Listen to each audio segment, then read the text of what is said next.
The sharpest minds in finance, Nobel laureates and math prodigies, have a startling habit of blowing up their own funds. They build massive portfolios, and then suddenly they lose billions of dollars in a matter of days.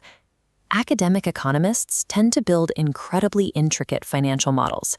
They try to map out the entire future with infinite detail, linking thousands of variables together. But if just one random, unpredictable error occurs, the entire system shatters. Yet one mathematician managed to dominate both Las Vegas and Wall Street for decades without ever facing financial disaster. His name was Edward O. Thorp. Thorp survived and won because he ignored academic tradition. Instead of trying to map the entire universe of possibilities, he ruthlessly stripped away the noise to uncover robust, testable truths. Thorp grew up in the depths of the Great Depression. His family struggled to get by on $25 a week. He didn't have wealthy connections or elite private schooling, which meant if he wanted to understand how the world worked, he had to figure it out entirely on his own. He developed a lifelong habit of testing what adults told him. When warned that a fresh egg would crack if squeezed slightly, he didn't just take their word for it. He slowly squeezed an egg until it broke, just to find its exact mechanical limit. Years later, during a high-stakes competitive chemistry exam, Thorp realized the test wasn't actually measuring his knowledge of chemical reactions. It was a race to see who could calculate the fastest using a slide rule. By looking past the labels people applied to things, Thorp saw the world as a series of simple mechanical models. If he could discover the basic rules governing those models, he could exploit them.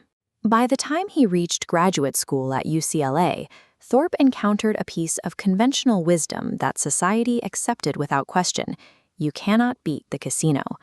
Las Vegas presented a glittering promise of easy riches, but it was built directly on top of the ruined bank accounts of gamblers who trusted flawed betting systems.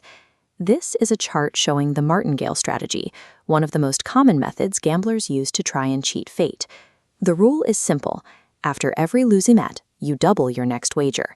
The idea is that one eventual win will recover all previous losses plus a small profit. Look at this exponentially rising curve. The math here is unforgiving.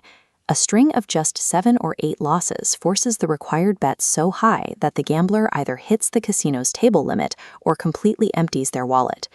If the house has the mathematical advantage, varying the size of your bets won't save you. Without a foundational edge, playing the game guarantees eventual ruin. Thorp ignored the flashing lights and superstitions of the casino floor.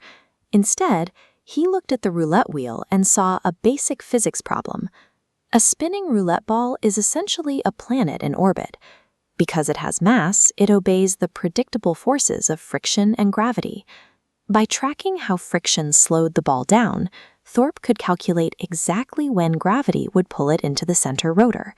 He couldn't predict the exact slot, but he could reliably forecast the sector of the wheel where the ball would land. That slight predictive power gave him an edge. Identifying a pure mathematical advantage like this is the absolute prerequisite for shifting the odds of any system in your favor. But having an edge does not make you invincible. If you bet too heavily on a winning strategy, a random string of bad luck will still wipe out your entire bankroll before the odds can work their magic. This graph shows a mathematical formula called the Kelly criterion, which solves the problem of risk. It calculates your exact dosage, the optimal percentage of your money to risk on a single bet based on the size of your edge. Betting on the left side of the peak is safe, but leaves money on the table. Betting past the peak, however, pushes you into dangerous territory, where volatility mathematically guarantees you will eventually go broke.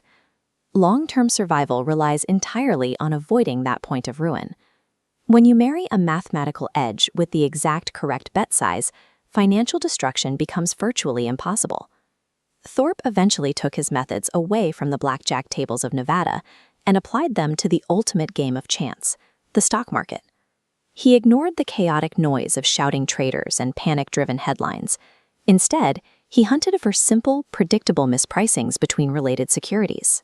By sticking strictly to testable mathematical models rather than economic guesswork, Thorp consistently outsmarted traditional investors.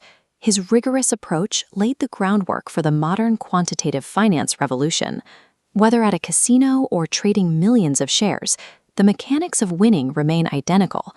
Find a definitive edge, size your bet perfectly, and survive the drawdowns. We are often told that beating the system requires elite insider access, convoluted theories, or reckless high-stakes gambles. Thorpe proved that true, robust power actually comes from independent thought and relentless empirical testing. He questioned what everyone else accepted as fact, broke overwhelming problems down to their simplest parts, and managed his risk to rigorously avoid ruin. By mastering this principle of simplicity, you learn how to navigate a chaotic world, and more importantly, you learn how to beat the